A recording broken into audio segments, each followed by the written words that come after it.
Good morning. Last લેક્ચરમાં આપણે સંતુલનવાળા ચેપ્ટરમાં ભૌતિક પ્રક્રમ સંતુલનમાં 4 ટાઈપ વિશે ચર્ચા કરી હતી. ઘન પ્રવાહી સંતુલન, દાખલા તરીકે બરફ અને પાણીની ઉદાહરણ લીધું હતું. પ્રવાહી બાષ્પ સંતુલન, દાખલા તરીકે પાણી અને એની વરાળનું ઉદાહરણ લીધું હતું. ઘન બાષ્પ સંતુલન, સૂકા બરફ અથવા તો આયોડિન કપૂરનું ઉદાહરણ લીધું હતું. ઘન પ્રવાહી વિલયન સંતુલન કે જેમાં ખાંડનું પાણીમાં વિલયન એના વિશે ચર્ચા કરી હતી. અને એક ટોપિક આપણો લાસ્ટ લેક્ચરમાં બાકી રહી ગયો હતો, પ્રવાહીમાં વાયુ વિલયન સંતુલન, જેની આજે આપણે ચર્ચા કરવાની છે. પ્રવાહીમાં વાયુ વિલયન, આ પ્રકારના સંતુલનમાં વાયુની પ્રવાહીમાં દ્રાવ્યતા, વાયુને આપણે પ્રવાહીમાં દ્રાવ્ય કરવાનું છે. આપણે ઉદાહરણ લઈએ, કાર્બન ડાયોક્સાઇડ વાયુ છે અને એને પાણીમાં ઓગાળીએ તો દ્રાવણમાં કાર્બન ડાયોક્સાઇડ મળે. અને આ પુરોગામી પ્રક્રિયા અને પ્રતિગામી પ્રક્રિયાનો વેગ સરખો થાય તો આપણને પ્રવાહીમાં વાયુ વિલયન પ્રકારના સંતુલનનું ઉદાહરણ મળે.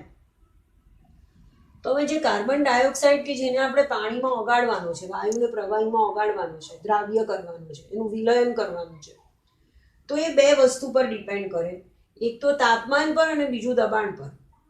જેમ નીચું તાપમાન એમ વાયુની પ્રવાહીમાં દ્રાવ્યતા વધે. ઘન પદાર્થની ઊંચા તાપમાને પ્રવાહીમાં દ્રાવ્યતા વધે. ખાંડને તમારે પાણીમાં ઓગાળવી છે તો જેમ જેમ પાણીને વધારે ગરમ કરો એમ એમ વધારે ખાંડ ઓગળે, કારણ કે ઘન પદાર્થની દ્રાવ્યતા ઊંચા તાપમાને પ્રવાહીમાં વધે છે. એના કરતાં ઉલટું, જ્યારે વાયુ પદાર્થને પ્રવાહીમાં દ્રાવ્ય કરવો છે તો જેમ દ્રાવક વધારે ઠંડો, પાણી જેમ વધારે ઠંડુ એમ વધારે પ્રમાણમાં કાર્બન ડાયોક્સાઇડને તમે પાણીમાં ઓગાળી શકો. તો નીચા તાપમાને દ્રાવ્યતા વધે. અને વધારે દ્રાવ્ય કરવા માટે દબાણ વધારવું પડે. ઊંચા દબાણે વાયુની પ્રવાહીમાં દ્રાવ્યતા વધે. આ ઊંચા દબાણે દ્રાવ્યતા વધારવા માટે આપણે હેનરીના નિયમને બેઝ તરીકે લઈએ છીએ. હેનરીના નિયમ પ્રમાણે જેમ દબાણ વધે એમ વાયુની પ્રવાહીમાં દ્રાવ્યતા વધે. હેનરીનો નિયમ એવું કહે છે કે કોઈ પણ તાપમાને, ધારો કે કોઈક નિયત તાપમાને, ચોક્કસ તાપમાને 25 ડિગ્રી સેલ્સિયસ તાપમાને વાયુનું દળ જે દ્રાવકમાં આપેલા દળમાં ઓગાળવામાં આવે છે, એટલે દ્રાવકનું આપેલું દળ એટલે H2O નું ધારો કે 1 કિલોગ્રામ કે 1 લીટર દળ, નિયત દળ લઈ લઉં છું. એમાં કાર્બન ડાયોક્સાઇડ વાયુ મારે, CO2 વાયુ મારે ઓગાળવાનું છે. તો કોઈ પણ તાપમાને, એક નિયત તાપમાને વાયુનું દળ, આ વાયુનું દળ કે જે દ્રાવકના આપેલા દળમાં ઓગાળવામાં આવે છે, આનું દળ નક્કી છે. 1 કિલો પાણીમાં કેટલો CO2 ઓગળશે એ આપણે જોવાનું છે. તો એ શેના પર ડિપેન્ડ કરે છે? તો તે દ્રાવક પર વાયુના દબાણના સમપ્રમાણમાં છે. જેટલું આ વાયુનું આના પર દબાણ વધશે એટલો એ CO2 એમાં વધારે ઓગળશે. જેટલો CO2 વધારે દબાણ, જેટલું આનું વધારે દબાણ એટલું એની દ્રાવ્યતા વધારે. તો વાયુની પ્રવાહીમાં દ્રાવ્યતા દબાણ વધતા વધે છે અને તાપમાન ઘટતા વધે છે. તો આ બે નિયમને આધારે આપણે કોઈક નિયત તાપમાને મહત્તમ કાર્બન ડાયોક્સાઇડ વાયુ પાણીમાં ઓગાળી અને એનું આપણે સંતૃપ્ત દ્રાવણ બનાવી દીધું છે. સંતૃપ્ત દ્રાવણ એટલે હવે તમે સમજો છો કે હવે વધારે કાર્બન ડાયોક્સાઇડ એમાં ઓગળી શકતો નથી. તો આપણે બજારમાં જે સોડા વોટર એટલે સોડા, તમને ખબર છે, સોડા વોટરની બોટલ તમે ખોલો તો અંદરથી કાર્બન ડાયોક્સાઇડના ઉભરા આવે છે. બંધ બોટલ હોય છે અને એને જેવી તમે ખોલો એવું એમાંથી કાર્બન ડાયોક્સાઇડના ઉભરા આવે છે. કેમ? કારણ કે જ્યારે અંદર એ બોટલને, જ્યારે એ CO2 ને કે સોડા વોટરને જ્યારે આ બોટલમાં ભરેલો હતો ત્યારે દબાણ મહત્તમ હતું, મેક્સિમમ પ્રેશર અને મિનિમમ ટેમ્પરેચરે જેટલો બને એટલો વધારે CO2 ઓગાળ્યો હતો. હવે જ્યારે એને ખોલો છો તો બહારનું વાતાવરણનું દબાણ તો એના કરતાં ઓછું છે, દબાણ ઘટી ગયું. અને દબાણ ઘટ્યું એટલે એની દ્રાવ્યતા પણ શું થઈ ગઈ? ઘટી ગઈ. દબાણ ઘટ્યું એટલે CO2 ની પાણીમાં દ્રાવ્યતા ઘટી ગઈ. એટલે જે દ્રાવ્ય નથી થયો, વધારાનો જે CO2 હતો એ બધો ઉછળીને બહાર આવ્યો. એટલે આપણને CO2 ના ઉભરા દેખવા મળે છે. તો CO2 ની બોટલને જો થોડો સમય આપણે ખુલ્લી રાખી મૂકીએ તો બહારનું ઓછું દબાણ છે. હેનરીના નિયમ પ્રમાણે દબાણ ઘટવાથી CO2 ની H2O માં દ્રાવ્યતા પણ ઘટી જાય છે અને મોટે ભાગે બધો CO2 વાયુ સ્વરૂપે બહાર નીકળી જાય છે. અહીંયા ઉદાહરણ કહેવાનો મતલબ એવો કે CO2 ગેસિયસ ફોર્મમાં, વાયુ સ્વરૂપમાં અને પાણીમાં ઓગાળેલા એના દ્રાવણમાં નિયત તાપમાને, ચોક્કસ તાપમાને સંતુલન સ્થપાય છે, ગતિશીલ સંતુલન. એટલે જેટલો CO2 અમુક સમય પછી એનું સંતૃપ્ત દ્રાવણ બની ગયા પછી જેટલો મહત્તમ ઓગળવાનો હતો પાણીમાં CO2 એટલો ઓગળી ગયો. ત્યાર પછી જેટલો CO2 ઓગળે છે એટલો CO2 વળુ પાછો વાયુ સ્વરૂપમાં રૂપાંતરણ પામે છે અને બંને વચ્ચે ગતિશીલ સંતુલન સ્થપાયેલું રહે છે. તો આ તો આપણે 5 ઉદાહરણ જોયા શરૂઆતથી લાસ્ટ લેક્ચરથી આજ સુધીમાં. ભૌતિક પ્રક્રમ સંતુલનમાં ઘન પ્રવાહી રૂપાંતરણ સંતુલન, પ્રવાહી વાયુ રૂપાંતરણ સંતુલન, ઘન વાયુ રૂપાંતરણ સંતુલન, પ્રવાહીમાં ઘન વિલયન સંતુલન અને પ્રવાહીમાં વાયુ વિલયન સંતુલન એ ભૌતિક પ્રક્રમ સંતુલન અહીંયા પૂરું થાય છે. તો ભૌતિક સંતુલનની વિશિષ્ટતાઓની વાત કરીએ તો આપણે પહેલું જે જોયું ઘન પ્રવાહી રૂપાંતરણ સંતુલન, દાખલા તરીકે બરફમાંથી પાણી અને પાણીમાંથી બરફ. તો અહીંયા એક તો અગત્યનો મુદ્દો એવો કે ગલન બિંદુ નિશ્ચિત હોય કોઈ પણ પદાર્થ. અહીંયા આપણે H2O લીધો તો એનું ગલન બિંદુ 0 ડિગ્રી છે. તો આ પ્રક્રિયા અથવા તો આ સંતુલન ફક્ત એના ગલન બિંદુએ સ્થાપી શકો એવા ટેમ્પરેચરે જ ઘન પ્રવાહી સંતુલન સ્થપાય કે જે તાપમાને બંને કલા એટલે એની ભૌતિક સ્થિતિ ઘન અને પ્રવાહી સહ અસ્તિત્વ ધરાવી શકતી હોય. તમે 10 ડિગ્રી સેલ્સિયસ તાપમાને સંતુલન સ્થાપવાનો પ્રયત્ન કરો તો નહીં સ્થપાય, કારણ કે એ વખતે ફક્ત પ્રવાહી સ્વરૂપમાં જ H2O હોય. -10 ફક્ત સોલિડ ફોર્મમાં જ H2O હોય. પણ 0 ડિગ્રી એનું ગલન બિંદુ છે અથવા તો એનું ઠાર બિંદુ કહો કે જ્યારે બંને કલા સહ અસ્તિત્વ ધરાવી શકે ત્યારે જ સંતુલન સ્થપાય, ગલન બિંદુ એ જ. બીજો અગત્યનો મુદ્દો અહીંયા એવો કે ઉષ્માનો વિનિમય ના થતો હોય એવા પાત્રમાં સંતુલન સ્થપાય. તમે કોપરના પાત્રમાં કે જે ઉષ્માનું સુવાહક છે એમાં સંતુલન સ્થાપવાનો પ્રયત્ન કરો તો નહીં સ્થપાય. તમારે થર્મોસ ફ્લાસ્ક જ લેવું પડે કે જેમાં ઉષ્માનો વિનિમય નથી થતો. અને જ્યારે સંતુલન સ્થપાય છે ત્યારે દબાણ નિયત થઈ જાય છે, અચળ થઈ જાય, જે આપણે જોયું. એવી રીતે પ્રવાહી બાષ્પ સંતુલનની વાત કરું, દાખલા તરીકે પાણી અને એની વરાળ વચ્ચેના સંતુલનની. તો પ્રવાહી બાષ્પ સંતુલનમાં બાષ્પ દબાણ અચળ થઈ જાય એટલે આપણને ખબર પડે કે હવે સંતુલન સ્થપાઈ ગયું છે. અને તાપમાન બદલાઈ જાય તો સંતુલન સ્થિતિ બદલાઈ જાય. 50 ડિગ્રી સેલ્સિયસ તાપમાને તમે પાણી અને એની વરાળ વચ્ચે સંતુલન સ્થાપવાનો પ્રયત્ન કરો છો તો બાષ્પ દબાણ જે આવે છે એના કરતાં 100 ડિગ્રી સેલ્સિયસ તાપમાને પાણી અને એની બાષ્પ વચ્ચે સંતુલન સ્થાપવાનો પ્રયત્ન કરો તો સ્વાભાવિક વધારે બાષ્પમાં રૂપાંતરણ પામશે. તમે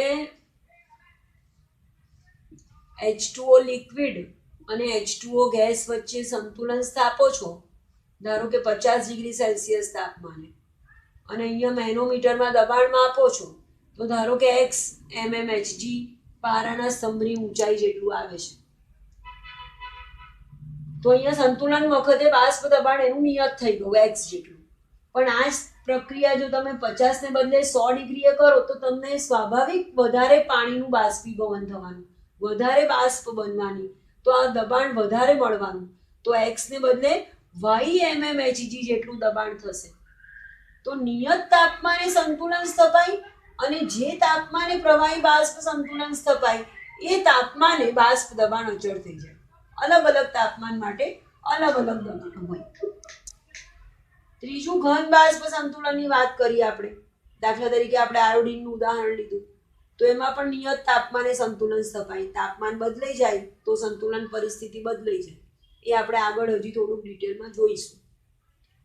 અને અહીંયા ધારો કે હું આયોડિનનું ઉદાહરણ આપણે જ્યારે લીધું તો એમાં ખબર કેવી રીતે પડે અથવા તો સંતુલનની વિશિષ્ટતા શું છે, તો સ્પેશિયલી આયોડિન માટે જ્યારે સંતુલન સ્થપાય છે ત્યારે રંગની સાંદ્રતા અચળ થઈ જાય છે.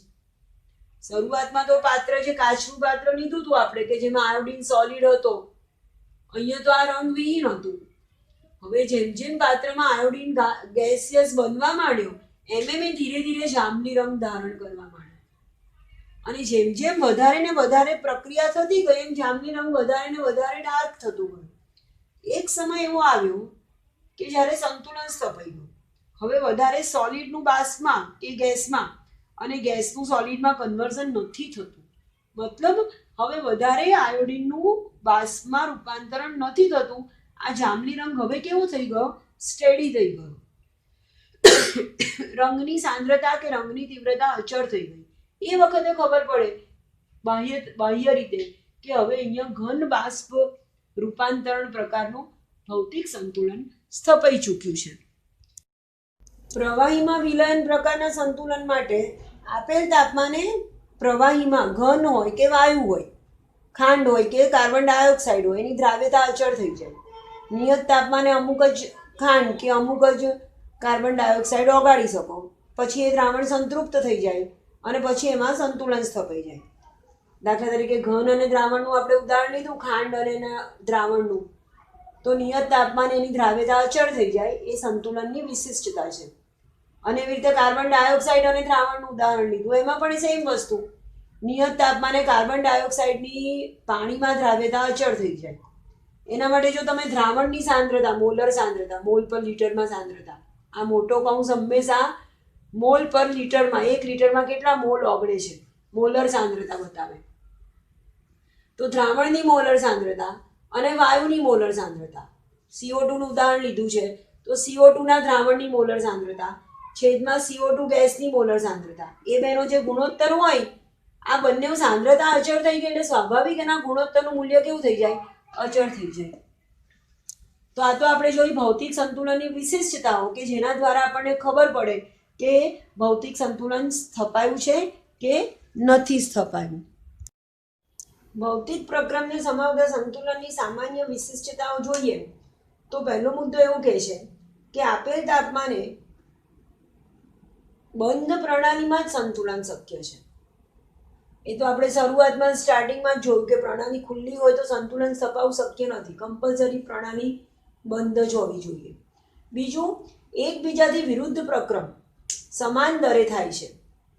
એકબીજાથી વિરુદ્ધ પ્રક્રમ એટલે પુરોગામી અને પ્રતિગામી પ્રક્રિયા. સમાન દર એટલે જ્યારે સંતુલન સ્થપાય ત્યારે પુરોગામી અને પ્રતિગામી પ્રક્રિયાનો વેગ સરખો હોય છે. એવું પણ આપણે સંતુલનમાં જોયું કે જેટલા વેગથી H2O, ધારો કે ઉદાહરણ આપું તો H2O લિક્વિડમાંથી H2O ગેસ જેટલા વેગથી બને છે એટલા જ વેગથી ગેસનું જ્યારે H2O લિક્વિડમાં કન્વર્ઝન થતું હોય ત્યારે સંતુલન પરિસ્થિતિ કહેવાય. તો એને શબ્દોમાં એવી રીતે લખાય કે એકબીજાથી વિરુદ્ધ પ્રક્રમો એટલે કે પુરોગામી અને પ્રતિગામી પ્રક્રિયા સમાન વેગથી થાય છે. અને સંતુલન ગતિશીલ હોવા છતાં પણ સંતુલન પરિસ્થિતિ સ્થાયી છે. આપણને એવો આભાસ થાય છે કે પ્રવાહીનું વાયુમાં અને વાયુનું પ્રવાહીમાં રૂપાંતરણ થવાની પ્રક્રિયા અટકી ગઈ છે, એટલે કે સ્થાયી થઈ ગઈ છે પ્રક્રિયા. પણ હકીકત એ આભાસ છે આપણો. ખરેખર પ્રક્રિયા કેવી હોય છે? ગતિશીલ છે. એવું મેં તમને સમજાવ્યું છે. ત્રીજો મુદ્દો એવું કહે છે કે સંતુલનના માપી શકાય એવા ગુણધર્મો જેવા કે તાપમાન, દબાણ, સાંદ્રતા, રંગ, જ્યારે સંતુલન સ્થપાય ત્યારે તાપમાન તો આપણે 99% કેસમાં આપણે જ અચળ રાખતા હોઈએ છીએ. બાકી દબાણ, સાંદ્રતા, રંગ એવા બધા બાહ્ય પરિબળો જ્યારે અચળ થઈ જાય ત્યારે સંતુલન સ્થપાય છે એવું આપણે સમજી શકીએ છીએ. ચોથું, આપેલ તાપમાને કોઈ એક પરિબળના અચળ મૂલ્ય સંતુલનની વિશિષ્ટતા છે. અને આજે આના પહેલાં આપણે સંતુલનનો ચાર્ટ જોયો કે જ્યારે પ્રવાહી વાયુ રૂપાંતરણ સંતુલન સ્થપાતું હોય ત્યારે બાષ્પ દબાણ અચળ થઈ જાય. તો કોઈ એક પરિબળ, બાહ્ય પરિબળ, તાપમાન, દબાણ, સાંદ્રતા, રંગ, એમાંથી કોઈ એક પરિબળનું મૂલ્ય અચળ એ સંતુલનની વિશિષ્ટતા છે. પાંચમો મુદ્દો એવું કહે છે કે કોઈ પણ તબક્કે અવિરાશી એટલે કે એમાં બાહ્ય પરિબળો આવી જાય, તાપમાન, દબાણ, સાંદ્રતા, એના મૂલ્ય સૂચવે છે એટલે કે આ બધી વેલ્યુને તમે મેઝર કરવાની અધવચ્ચેથી અને એના મૂલ્ય પરથી એના મૂલ્ય સૂચવે છે કે પ્રક્રિયા સંતુલન અવસ્થાએ પહોંચ્યા પહેલાં ભૌતિક પ્રક્રમ કેટલો આગળ વધ્યો છે, હજી સંતુલન સ્થપાવાને કેટલી વાર છે. એવું માપવા માટે તમે આ બધી વેલ્યુ માપો તો એના પરથી ખબર પડે કે હજી સંતુલન સ્થપાવતા પહેલાં પ્રક્રિયા કેટલે તબક્કે આગળ વધી છે. સંતુલનમાં આપણે ભૌતિક પ્રક્રમ સંતુલનની વાત પૂરી કરી. બીજી સંતુલનનો પ્રકાર છે રાસાયણિક પ્રક્રમ સંતુલન, કે જે ગતિશીલ સંતુલન છે. સ્વભાવે એ ગતિશીલ છે. હવે તમે ગતિશીલનો અર્થ સમજો છો. રાસાયણિક પ્રક્રમ સંતુલન પણ ભૌતિક પ્રક્રમ સંતુલન જેવું જ છે, કે જ્યારે પુરોગામી અને પ્રતિગામી પ્રક્રિયાનો વેગ સમાન થાય એટલે સંતુલન સ્થપાયું કહેવાય. ધારો કે આપણે કોઈ પ્રક્રિયા લઈએ, A+B કન્વર્ટ ઇન્ટુ C+D, જ્યાં A અને B પ્રક્રિયક છે, C અને D નિપજ છે. A અને B માંથી C અને D બનવાની પ્રક્રિયા એને આપણે પુરોગામી પ્રક્રિયા કહીએ છીએ. પ્રક્રિયક લીધા હોય ફક્ત પુરોગામી પ્રક્રિયા થઈને પ્રક્રિયાની શરૂઆત થાય. જો કદાચ ફક્ત C અને D લીધા છે તો C અને D માંથી A અને B બનવાની પ્રક્રિયા એને પ્રતિગામી પ્રક્રિયા કહેવાય. અને જ્યારે સંતુલન સ્થપાય છે ત્યારે સમાન વેગથી પુરોગામી અને પ્રતિગામી પ્રક્રિયા ચાલુ રહે છે, તો એને આપણે ગતિશીલ સંતુલન કહીએ છીએ. હવે જો A અને B માંથી C અને D બનવાની પ્રક્રિયાનો ફરીથી એકવાર આપણે વિચાર કરીએ તો પ્રક્રિયક પાત્રમાં A અને B પ્રક્રિયક છે. આપણે ફક્ત ધારો કે પ્રક્રિયક લઈને જ પ્રક્રિયાની શરૂઆત કરી છે. તો સમય જતાં જેમ સમય જતો જાય છે એમ A અને B વચ્ચે પ્રક્રિયા થતી જાય છે અને A અને B માંથી નિપજ C અને D બનતો જાય છે. તો A અને B વપરાતો જાય છે અને C અને D બનતો જાય છે. તો જેમ સમય જાય છે એમ નિપજની સાંદ્રતા વધતી જાય છે અને પ્રક્રિયકની સાંદ્રતા ઘટતી જાય છે. હવે જેમ શરૂઆતમાં ફક્ત પુરોગામી પ્રક્રિયા જ થતી હતી અને એનો વેગ વધારે હતો કારણ કે આપણી પાસે પ્રક્રિયક વધારે હતો. જેમ પ્રક્રિયા આગળ વધે છે એમ નિપજ વધતી જાય છે. નિપજ વધારે છે એટલે પ્રતિગામી પ્રક્રિયાનો વેગ વધતો જાય છે અને પુરોગામી પ્રક્રિયાનો વેગ ધીરે ધીરે ઘટતો જાય છે. જેમ સમય આગળ વધે છે એમ પુરોગામી પ્રક્રિયાનો વેગ ઘટતો જાય છે કારણ કે A અને B નું પ્રમાણ ઓછું થતું જાય છે. સ્વાભાવિક પ્રક્રિયક જ ઓછો છે તો નિપજ બનવાની પ્રક્રિયા ધીરી થવા માંડે અને નિપજનું પ્રમાણ વધી ગયું તો પ્રતિગામી પ્રક્રિયાનો વેગ ધીરે ધીરે વધતો જાય છે. તો મતલબ એક સમય એવો આવશે કે આ બંને આનો વેગ ધીરે ધીરે ઘટતો ગયો, આનો વેગ ધીરે ધીરે વધતો ગયો, તો એક તબક્કો એવો આવશે કે બંને પ્રક્રિયાનો વેગ સમાન થઈ જાય છે અને એ વખતે સંતુલન સ્થિતિ પ્રાપ્ત થઈ એવું કહેવાય. ધારો કે નાઇટ્રોજન અને હાઇડ્રોજન વચ્ચે પ્રક્રિયા થઈ અને એમોનિયાની બનાવટની પ્રક્રિયા છે અને પ્રતિવર્તી પ્રક્રિયા છે. એક તબક્કે સંતુલન સ્થપાવવાનું છે. હવે એવું જરૂરી નથી કે હું ફક્ત નાઇટ્રોજન અને હાઇડ્રોજન લઈને જ પ્રક્રિયા કરી શકું. એવું પણ જરૂરી નથી કે હું ફક્ત એમોનિયા લઈને જ પ્રક્રિયા કરી શકું. મારી પાસે 3 ઓપ્શન છે પ્રક્રિયા કરવા માટે. પહેલો ઓપ્શન, હું ફક્ત પ્રક્રિયકો જ લઉં છું તો ધીરે ધીરે નિપજ બનતી જશે અને સંતુલન સ્થપાશે. બીજો ઓપ્શન, હું ફક્ત નિપજ જ લઉં છું તો ધીરે ધીરે શરૂઆતમાં પ્રતિગામી પ્રક્રિયા થશે, પછી જેમ N2 અને H2 બનતો જશે એમ પુરોગામી પ્રક્રિયા થશે. અને એવો પણ પ્રક્રિયા શક્ય છે કે હું પાત્રમાં N2, H2 અને એમોનિયા 3 લઈ લઉં છું. થોડો નાઇટ્રોજન નાખું, થોડો હાઇડ્રોજન નાખું, થોડો એમોનિયા નાખું, તો પણ એક તબક્કો એવો આવશે કે જ્યારે સંતુલન સ્થપાશે. અને જો નાઇટ્રોજન અને હાઇડ્રોજનની સાંદ્રતા કે એમોનિયાની સાંદ્રતા દર વખતે સરખી લીધી છે, તાપમાન, દબાણ, બધી કન્ડિશન જો દર વખતે સરખી છે તો દર વખતે સ્થપાયેલું સંતુલન એક સરખું જ હશે. એ પણ આપણે આગળ જોઈશું. અહીંયા સમજો છો એવું કે જ્યારે બંને પ્રક્રિયાનો વેગ સરખો થાય છે ત્યારે સંતુલન સ્થિતિ પ્રાપ્ત. એક અગત્યની વસ્તુ એવી કે ગમે તે દિશામાંથી સંતુલને પહોંચી શકાય. એવું જરૂર નથી કે તમે ફક્ત પ્રક્રિયક લઈને જ નિપજ બનાવી શકો સંતુલન મિશ્રણમાં. ધારો કે N2 અને H2 વચ્ચે પ્રક્રિયા થાય અને એમોનિયા બનવાની પ્રક્રિયા છે અને પ્રતિવર્તી પ્રક્રિયા છે અને સંતુલન સ્થપાય છે, તો તમે N2 અને H2 લઈને પણ એમોનિયા બનાવવામાં સંતુલન સ્થાપી શકો. અથવા તો એ જ પ્રક્રિયા આપણે આવી રીતે પણ કરી શકીએ કે એમોનિયા લઈએ ફક્ત પાત્રમાં અને N2 અને H2 ની બનાવટ દરમિયાન સંતુલન પરિસ્થિતિ સ્થપાય. સાંદ્રતા ધારો કે નિપજ કશી લીધી જ નથી, નિપજની સાંદ્રતા 0 છે અને પ્રક્રિયક લઈને પ્રક્રિયાની શરૂઆત કરી છે. તો જેમ જેમ પ્રક્રિયા આગળ વધશે એમ એમ પ્રક્રિયકની સાંદ્રતા ઘટતી જશે અને નિપજની સાંદ્રતા ધીરે ધીરે વધતી જશે. અને એક તબક્કો એવો આવશે કે જ્યારે બંનેની સાંદ્રતા અચળ થઈ ગઈ, હવે એ સાંદ્રતામાં ફેરફાર નથી થતો, નથી આની વધતી કે નથી આની ઘટતી, અને એ વખતે સંતુલન સ્થપાય છે એવું કહેવાય. અથવા તો તમે એવું પણ કરી શકો કે ધારો કે તમે પ્રક્રિયક જ ફક્ત લીધો છે, પ્રક્રિયક લીધો જ નથી અને ફક્ત નિપજ જ લીધી છે અને સંતુલન સ્થાપવાનો પ્રયત્ન કરો છો. તો જેમ જેમ પ્રક્રિયા આગળ વધશે એમ નિપજની સાંદ્રતા ઘટતી જશે અને પ્રક્રિયકની સાંદ્રતા વધતી જશે, પણ સંતુલન સ્થિતિ તો છેવટે તો એની એ જ આઈને ઊભી રહેશે. જે તમે આ સમીકરણમાં સંતુલન સ્થિતિ પ્રાપ્ત કરી હતી એ જ સંતુલન સ્થિતિ તમે ફક્ત નિપજ લઈને કરો તો પણ પ્રાપ્ત થાય.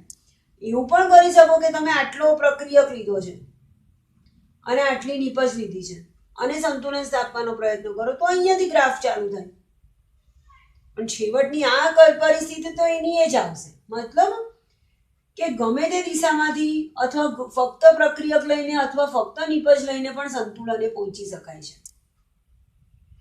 હવે અગત્યની વસ્તુ કે રાસાયણિક સંતુલન ગતિશીલ છે એવું સાબિત કરવા માટે બીજું એક ઉદાહરણ આપું છું. દાખલા તરીકે આપણે નાઇટ્રોજન અને હાઇડ્રોજન વચ્ચે પ્રક્રિયા કરીને એમોનિયાની બનાવટમાં ઉદાહરણ દ્વારા સમજવું છે કે પ્રણાલી કે સંતુલન ગતિશીલ છે. તો હું શું કરું છું, પહેલા નાઇટ્રોજન અને હાઇડ્રોજનનું ચોક્કસ તાપમાન, ચોક્કસ દબાણે, ચોક્કસ સાંદ્રતા કોન્સન્ટ્રેશન સી લઉં છું અને આ એક સમીકરણ આમાં પ્રક્રિયક લઈને સંતુલન સ્થપાઈ જાય છે. ત્યાર પછી હું એ જ તાપમાને, એ જ દબાણે અને એ જ બધી સાંદ્રતા, ફક્ત ફેરફાર એટલો કરું છું કે હું અહીંયા હાઇડ્રોજનને બદલે ડ્યુટેરિયમ લઉં છું અને પ્રક્રિયામાં સંતુલન સ્થાપવાનો પ્રયત્ન કરું છું. થોડા સમય પછી આમાં પણ સંતુલન સ્થપાઈ ગયું, આમાં પણ સંતુલન સ્થપાઈ ગયું. મારે એવું સાબિત કરવું છે કે સંતુલન સ્થપાયા પછી પણ પુરોગામી અને પ્રતિગામી પ્રક્રિયા સતત ચાલુ રહે છે, ગતિશીલ છે, અટકી નથી જતી. ભલે આપણને એવો ભાસ થતો હોય કે હવે નાઇટ્રોજન કે હાઇડ્રોજન વપરાતો નથી કે એમોનિયા નવો બનતો નથી, પણ ખરેખર તો એ પ્રક્રિયા ચાલુ જ છે. એના માટે હું શું કરું છું, સાબિત કરવા માટે આ બંનેમાં સંતુલન સ્થપાયા પછી આ બંનેને ભેગા કરી દઉં છું સંતુલન મિશ્રણ.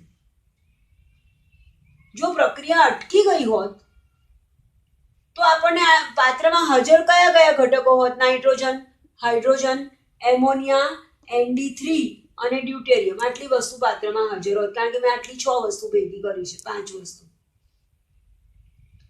પણ અવલોકન કરીએ છીએ તો એવું જોવા મળે છે કે NH3 અને ND3 તો મળે જ છે, પણ સાથે સાથે એ બે વચ્ચે પ્રક્રિયા થઈને જે એના વ્યુત્પન્નો મળી શકે, એક હાઇડ્રોજનનું વિસ્થાપન ડ્યુટેરિયમ વડે થયું, 2 હાઇડ્રોજનનું વિસ્થાપન ડ્યુટેરિયમ વડે થયું, 3 હાઇડ્રોજનનું વિસ્થાપન ડ્યુટેરિયમ વડે થયું, H2 મળે, D2 મળે, HD મળે, આ બધા જ પ્રકારના એના સંયોજનો પાત્રમાં હાજર છે.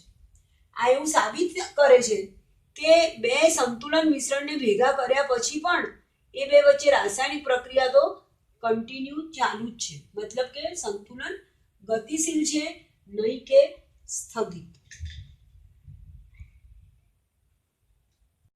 તો અહીંયા આપણે સંતુલન ચેપ્ટરમાં ભૌતિક પ્રક્રમ સંતુલન અને રાસાયણિક પ્રક્રમ સંતુલનની વાત પૂરી કરી.